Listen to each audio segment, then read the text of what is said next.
నేను శివరాత్రి ఉపవాసానికి పక్కగా ప్లాన్ చేసుకొని సిద్ధమైపోయాను.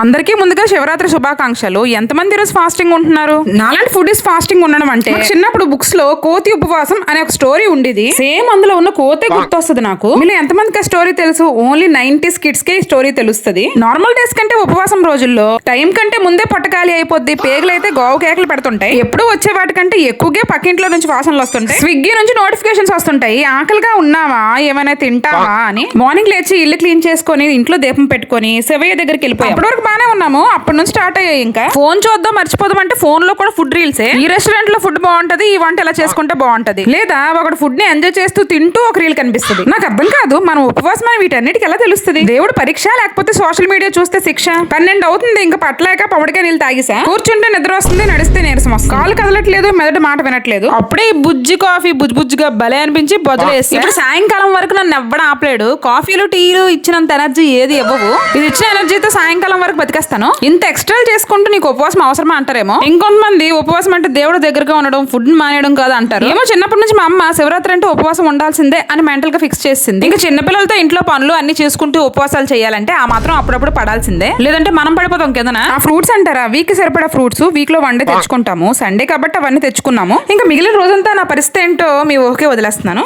ఉపవాసం పార్ట్ 2 కావాలంటే కామెంట్ పెట్టండి. ఎవరైనా ఉంటే షేర్ చేయండి. ఉంటా మరి, బాయ్ బాయ్.